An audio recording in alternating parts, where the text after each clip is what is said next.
Historical Society, and we're just going to talk about their newest project, about how students can contribute to documenting the pandemic. So, Beth, take it away. Thank you. Yeah, so we're really excited about our collecting initiative that we have right now. So we are Indiana Storyteller at the Historical Society, and we gather stories from across the state to really make sure that we are representing Hoosiers to the fullest extent. And sometimes that means looking at building plans and how things are developing. Sometimes it's as simple as what people are eating for dinner and what people are gossiping about in the neighborhood. And all of those things help to create a really full story and rich history of Indiana across the state. So a lot of us are trying to process what we are going through right now in this really weird and off time. And one way that many people are doing that is by keeping a journal, which is one way that I have been doing that myself. And this was the first thing that I did as soon as we started working from home. We're not in our offices either. And I started just by writing out how I felt like we got here. And you'll notice that in my journal, it's not neat and pretty. It's not all spelled correctly either. I have dyslexia, and I did not take time to make sure all of the details were in there fully. But it's just what I was thinking at that time. I even started to put what I thought would be a schedule for myself, and then went back and said that didn't work at all. So, I did that too. I was like, oh, schedule. Then I'm like, no. Nope. It lasted a week. Not going to be it. But on one really important thing that I've been making sure that I do in my journal is putting the date. So I do like Thursday, March 19th, 2020. And I've even started putting the time on them to just help me figure out what I'm thinking about. I also, a few times, I have tried to watch the governor's presentations and then write down what I'm thinking from it, or try to document what's happening. So as the governor goes live at like 2 o'clock every day, 2:30 every day, I've just started taking notes on it. And sometimes I write my thoughts about how I feel about that. Other times I don't have energy to journal at all, and I write things on a Post-it note and just stick it in. So it's really as bulky and as big as intensive as I want to make it. And that changes by the day. Some days I have a lot of stuff to say. Some days I have very little. But just getting ideas down on paper so that they're not lost forever. Because those thoughts that we have, those gossips that we have around our neighborhoods, that's what makes that full history. So with our collecting initiative, I'm going to share the website that we are looking at. And all right, so we are looking at telling our story. So how we are documenting COVID-19. And this is the website that we are actually collecting all of those things on. And so you'll see. I put sorry to interrupt. I did put the website in the chat. So if anybody needs it, it's not showing up, but I'll put it there again. So now you can see it. Go ahead, sorry. Yeah, so what we're looking for is really anything that's sharing about Indiana, your thoughts, your experiences. So some people are sharing writings that they're doing, and that could be like my journal is just straight my thoughts, or it could be creative writing and poetry. Photos, and the photos that we've had have been a mix of just documentation photo. I saw this sign posted in this store, or artistic photos taken as well. Same with drawings, paintings, and videos. So there's a lot of information here about what we're taking, but also I really want to make sure that I go over this of why is it so important. We really want to make sure that all voices are heard. And this is something I cannot emphasize enough. When we're collecting at IHS, we want to make sure every Hoosier voice is heard and that we are getting a full and complete picture of our history. So to do that, we're looking at the full range of the human experience, or full range of emotion. We're looking for the good, positive, happy stories, as well as the ones that really bum you out, and how you're feeling when you're feeling down, so that we can understand the joys and the disappointments. So even if it seems really mundane for you, like, yep, I'm at home. Again, documenting how many days you spend at home is something that in the future people are going to look back at and use as part of research. They're going to use as part of telling this full story. It's kind of weird to think about the fact that we are living in a time and in a moment right now where students in the future in school are going to be writing up a research project about it. And when they are writing a research project about this, they're going to be coming to the collections and looking at what you are submitting. So as we think about what submissions, let's see if this will, good. Okay, I went to the right page. These are a few of the examples that we have here. So just a few for videos, and I won't play all of these right now. These are things you can look at on your own time, but you'll see that there's things like paintings that have some voiceovers. There's videos that families have taken together. So this was an example of a song that a family had written back in March, and the parents just started recording it. It's just how they were feeling at the time. Or events that are happening. So this was a teacher parade that they had done for their students. I know I participated in a parade for my best friend's birthday. We all decorated our cars and drove past her house. I took pictures of my car and I added that to our collection. So Jill's birthday will forever be in the Indiana Historical Society's collections. A quick question I have, kids have also asked this. So how formal do the videos and content have to be? Because I don't know if anybody else has noticed, but TikTok has lately taken off. So could they even contribute things that they would normally post, like on social media? Yes. In fact, we have been adding TikTok videos to our collection. So that is definitely something that we are looking at and looking into. And I mean, if you go through and look at some of those videos, it's a lot of either things that artists are producing themselves or that they're just taking with a cell phone. So if you just want to do a flipped screen on your phone and talk to it, that totally works because you're sharing your experience. And then for images, when I first thought of pictures, I only thought of taking pictures that I saw around my town. I live really close to Eli Lilly, where they are doing and have been doing the testing.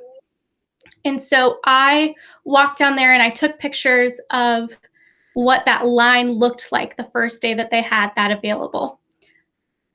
But that's not the only type of photography. That's not the only type of images that we're looking for. Images might be, like you're seeing here, we had this artist who did a self-portrait depicting the topic of touching your face. And always, you don't realize how often you go to touch your face until you're told not to. Mm-hmm.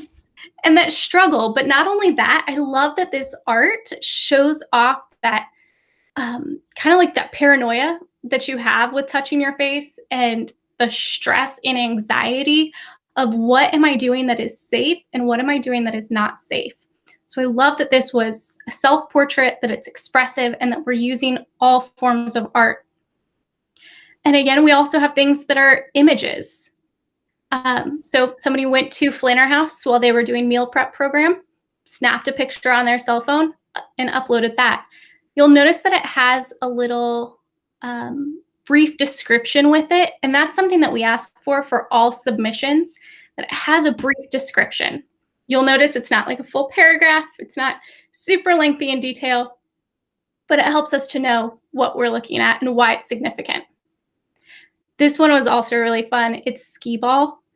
And so they were decided to build the skee ball out of boxes. And I believe that this family ended up doing several games after that. So now we have a whole collection of images of these games because we can't physically take those games into our collection. We have the images of them. So the image might be a representation of something else. That's so cool that they built a skee ball. I might take some pictures of my garden because I've never had a garden until now. I've never kept plants alive until now. So I'm really proud of it. So that's something I might be doing. And then just how are we working? What does our like day-to-day life look like? Take a picture of your work area. Where are you working? Do you have a desk that you get to work at? Are you working at a kitchen table? Are you just working from bed? Are you using a phone? Are you using a computer? Are you driving to sit in the parking lot of the public library so that you can get Wi-Fi? Share that information. These are real life experiences that we right now in the present know about. 20 years from now, folks might not think about. And then also our stories. Our stories are our journals, they're letters, they're writings. Our collection is made up of tons of postcards and letters and things like that that people have mailed to each other. Emails count for that as well. So there's oral histories here. There's documents that have poetry in them. So as you're detailing what's going on, especially if you're writing something for class about your experience, this is a really great way to share that story with the archives. So those are some of the things that we're looking at and some of the examples. Before I go on with anything else, does that make sense so far? Do you have any questions? One question I had, being a former English teacher, when we submit an artifact or something, does it get proofread or evaluated by somebody at IHS?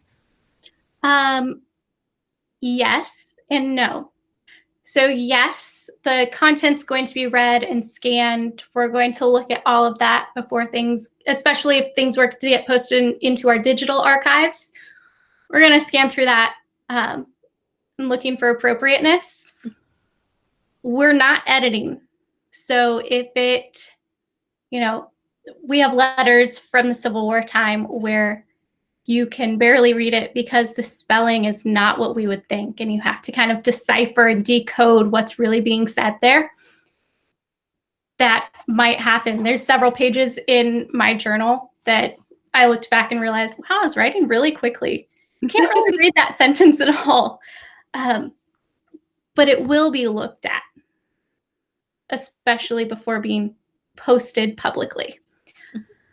Along with being posted publicly, I will share, we have another really great resource, which is this student project form. So this is on that same website, same page and everything that I had just shown you. And this is talking about from a student point of view, how to share that. Because all of these ideas are really big, and so far I've only shared really big scope. If you're like me, getting started was really difficult. So I knew that I wanted to document this experience for myself to help me process really early on. But I was so overwhelmed in thinking about how to do that, it took me several days to get started. Putting my pen to paper took several more days to get started. So this document talks a little bit about why we do this, but also coming down, questions. So if you are struggling, and it says for students, but let's be real, this is pretty legit for everyone. If you're struggling to get started on documenting your experience, start here. What's your name? Do you have a favorite nickname? Who are you? What's your school? Where do you live? What side of town are you on? What grade are you in? How old are you? What group are you part of? Are you doing this with someone? Why are you doing this? And then coming down to things like how many people are in your home during this when you're isolated to just your home? Or have you, did you start by self-isolation with just your household and then your aunt and uncle joined you? Did your grandparents move in with you? Things like that. What are the ages of the relatives that you're living with? Who else is there with you, documenting them? And then what has this pandemic meant to you? How is it changing the way that you're seeing your world? How have you changed your point of view of your family? What's important to you? Has that changed? You could do it in a paragraph. You could do it. That could be the entire thing that you write. As much of it or as little of it as what works best for you. And it says, unless there's a focus to a project that you're doing for school. And listen, follow up with teachers. If you do have some more, need a little bit more direction, maybe just writing it straight out isn't your thing. Think about these other options. So we've got things like a photo or an art journal, especially if you are artistic. If you best express yourself through the arts, that is amazing. And this is a great way to share that with everyone else. So how are people helping each other? How is this different for you? Would you take a picture of it? Would you draw it? Do you want to do a mixed medium? Really make a full piece out of this that can be shared? And same with videos and vlogs. So taking those video clips of the things that you're doing, what family members are doing. One key thing is remember to put the date on those. So if you are doing a vlog and you're talking to your phone, right? It's my favorite way to do it. Selfie. I can watch myself, make sure I look real cute before I do it. Then I want to say hey, today is Thursday, May 7th. It's about, 1 p.m. And I just want to talk to you today about how I feel about my garden. Because I'm really worried that it's going to get too cold for them this weekend. Which is crazy because it's May, so I'm mad about it. It's as simple as that. That can, you're sharing your experiences, your thoughts, your feelings, things going on. Things like looking at the weather seems really mundane. We all know it's supposed to be cold tomorrow. Apparently there's a frost warning for all of our flowers that are just now starting to come out. Well, frost warning in May is kind of odd. And that's going to affect other things. It's going to affect crops. It's going to affect the flower market. As people are buying all of these flowers for Mother's Day, I found out that there was a shortage of flowers in some areas. And so as people in the future are looking at that, they're going to say, oh, because of this, this has happened. We don't know that thing that happens yet. We're in the because of this phase. That's why all of those silly, mundane things matter.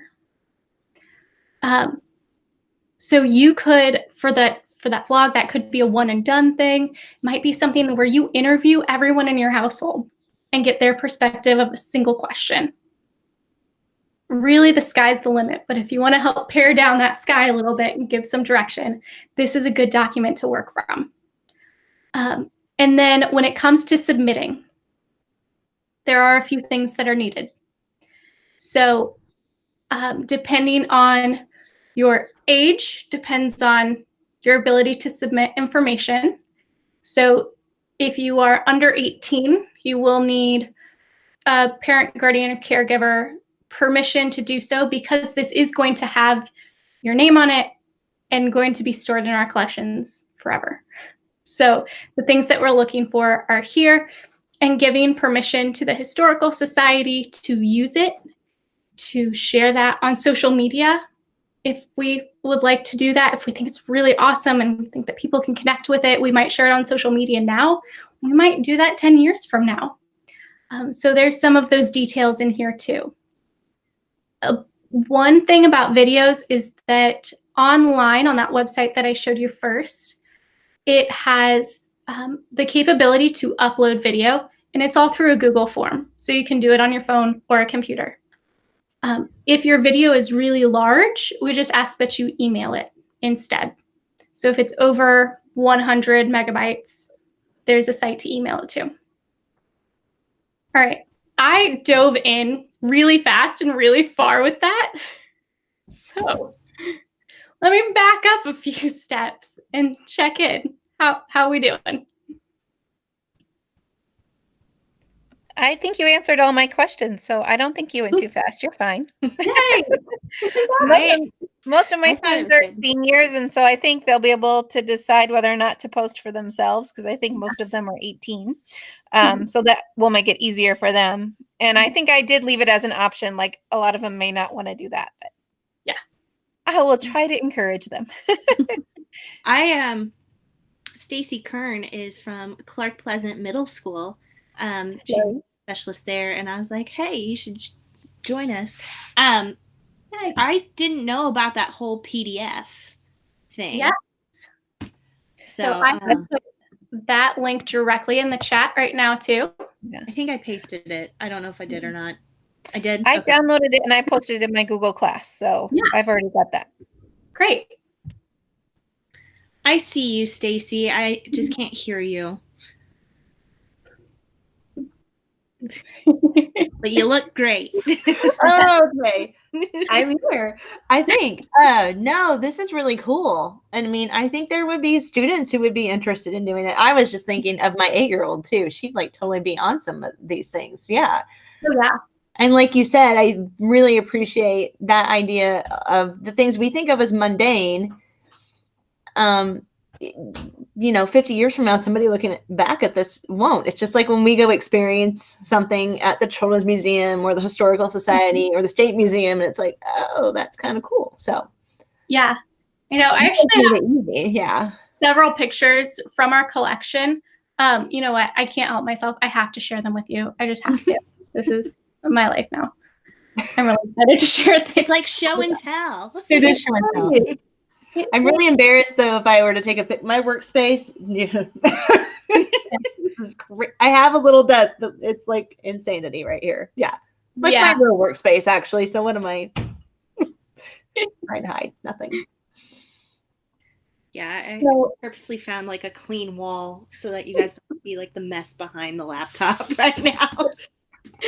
So in our collections, we have a lot of things that people search for all the time. They're really common, but totally were not common during that time period. So this is the business district of Southport. No way. And it's from, I didn't check the year, somewhere between 1909 and 1950. That's cool. So the postmark date must be not clear. This is the front of a postcard. But again, like this was just daily life. There's nobody posed in it. There's nothing in particular there, but it shows so much information about Southport.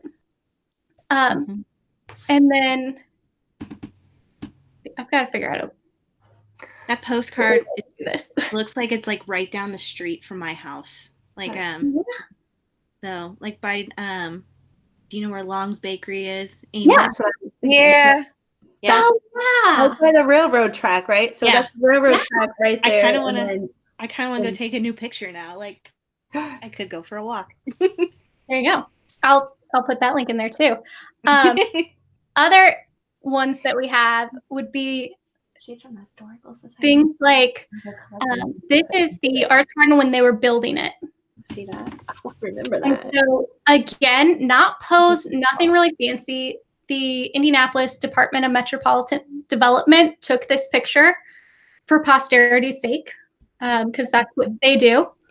But being able to look at it now and think, oh, well, downtown looks fairly similar. I mean, the Arts Garden wasn't all that long ago in the grand scheme of things. But you can see, the businesses that are there. This business is not there. This is now a restaurant.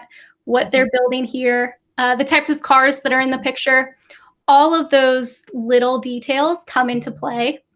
this business right here, some emergency service, I mean, even these are still exactly in that spot today, which I think is really interesting. But things that are just, you know, not super common, not things that people think to take a picture of, but they matter and people go back and look for them. I think when we really want to focus on like primary sources like that, like the van popped out at me. That would be one thing I'd focus on and be like, hey, is this business still around? And like you could like go down a wormhole with all of that. Like I'm geek out over that so bad. Yeah. I do yeah, too. Yeah. I particularly liked, I didn't know how like almost informal the things that you could submit would be. Like I understood you could submit like journals and photos and things, but I didn't even think about like drawing a self-portrait or just like even, I mean, I would totally like be uploading my grocery list. Like, hey, that's a I would great just be one. like, here's everything, or like even just taking a picture of like a like I know some people like have stations where they sanitize their groceries. Like that was something we did not do before this, and that would be. There's some ideas, guys. Well, Yes. Terry, you said that. I was thinking of my click list order yesterday because I haven't gone into the store, but my click list order, like the list of things I could not get. I mean, you know, the things that we can't. One, toilet paper, no disinfectant. You know, it was like, yeah. Stacy, you need to upload the photo of your toilet paper that you ordered. My husband orders some toilet paper from Hong Kong, and it's like a quarter of the size of a roll here in the United States. And I don't want to know what he paid for it, but we still have some of it. I'll have to take a picture of it again. It's funny. Yeah. Yeah. We ordered toilet paper off the internet too. We have a box of 96 rolls. Awesome. Well, I got one small roll yesterday in my click list. I was like, okay, we don't have to use these tiny rolls yet, but we have these tiny rolls. It's just hilarious. Oh, yeah. Yeah. And I even think like just documenting conversations like this, like we never talked about toilet paper in this abundance before. Well, and I saw someone upload like a social media comment a few weeks ago where she was like musing on the fact that in 30 years, her granddaughter will be saying, you don't need all that toilet paper, Grandma. You don't need all that toilet paper. Yeah, because we're probably going to mentally do that for a long time. Oh, yeah. And I think back to I think back to my own grandparents and how my grandma, who was, living during the Depression, the things that she did to save money for the family and always went on to do because that was part of her growing up. Yeah. Yeah. And one thing that we're looking at right now, doing a lot of reflection as a historical society and looking at what did Hoosiers do in 1918 during the Spanish flu? We don't have a ton of documentation on it. We do. We have some. The newspapers have the most. So Hoosier Chronicles is a great resource for that. The State Archives has a little bit. We have a little bit. There's just not a lot of people have documentation of it, particularly on how people went back. So the city shut down, the state shut down. People wore masks, people wore gloves, people didn't go to work. And then that changed and they started going back to work and the markets started to open again and people continued to wear masks. We don't have a ton of that story of how they decided to do that and what opened first and how did people respond to it. So we're really making an extra concerted effort of documenting all of the feelings and thoughts so that when we're looking back, 200 years from now, because I'm being more optimistic than I should be, we'll see how people handled this situation in 2020. From your perspective at IHS, do you see a lot of submissions that are more portraying like the positive or the negative side? It's a mix. Okay. Yeah, it's definitely a mix. I think a lot of people want to share something that's positive, but it's also what you're experiencing. So a video that you make might be a funny song, but it's actually how you're dealing with that trauma, and processing all of that that's going on with it. So it might feel a little funny. It's kind of like when we laugh at memes, we laugh at them because they're very true. So finding that balance in there. But, and I mean, it's not like we're looking for anything in particular. We're not looking for just the happy or just the sad, but really hoping to capture the experience. Because that's history. It's real, not filtering it. Well, I'm going to go. I'm supposed to actually be singing in a social distancing choir right now. Ooh. Get video and then upload it to the Indiana Historical Society.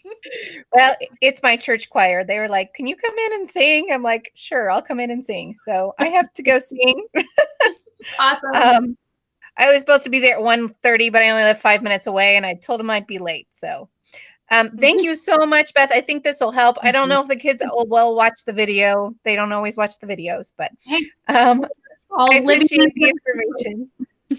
I'll be able to pass it along. Thanks so much for joining us, Amy. No problem. Thanks, Miss Four, for finding this opportunity. Oh, well, you're welcome. See you guys later. See ya. You are recording, right? I am recording. So I will share it probably on. I've been playing with YouTube. Cool.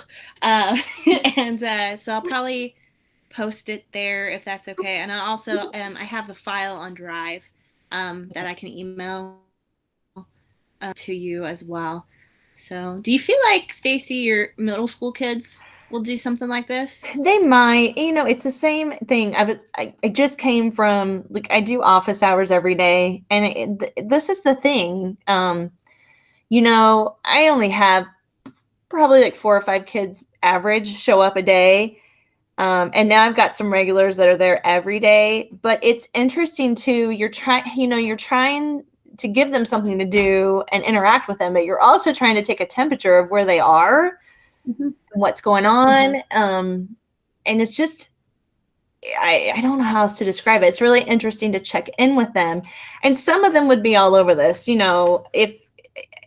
and I think I could even put it out there as an opportunity, and talk it up. And there probably would be some kids who would take the bait. Right now, like what we're seeing, and Tara, you may see this too, is at the middle school level in our corporation, like as far as what teachers are getting back from students as far as assignments is like 50%. For whatever reason, that 50% is not participating. Some of them are probably being lazy, but some of them we don't know, or maybe our counselors and our administrators are trying to find out the whole story. I don't know that, and we wrap up next week, so I don't know that I'd have a teacher that would go in and do this, but I'm going to let my history teachers know about the recording and the opportunity, because the website's set up so well and it's so easy to upload. And it'll be there, so it's not like a school year thing. Yeah, it's going to stick around. Yeah, I mean, and we're not going to come out of this for a little bit. So, right, a little bit. Yeah, I think this reminds me of, I was helping out with a paternity leave last week, and all of our class was on Canvas, and there was 2 discussion threads. One was about a story they'd been reading. The other was just like informal, hey, let's just talk about how everybody's hair is doing. And there was more feedback about the hair, and they're just like, and it's very informal. And I think that's something that we have to take into consideration. We get more feedback with the informalities and what we would perceive as mundane, but at the same time, like, I personally, I live alone. I have a dog, and I'm just like, I'm so excited to see people, and I don't care if we talk about toilet paper or cutting hair or whatever. But I think that's just how, like, things adjusted. Like, sometimes you don't have to have higher order thinking conversations to connect with people. And I think that's something that sometimes I think we might have forgotten about that. And it took a pandemic for us to realize that. I don't go out and like post that thought on a billboard because I don't think people would agree 100%. But I think like it's okay to slow down and record the mundane because those are valid feelings, and that's why we journal about them. Absolutely. Yeah. Yeah. I participated in a book club for the first time. Welcome. Again, dyslexic, so reading on a schedule has always been a challenge for me, but I did it for 7 weeks. I participated in this book club. We met once a week, but it ended last night, and we all came together as strangers. None of us knew each other, and left as very good friends.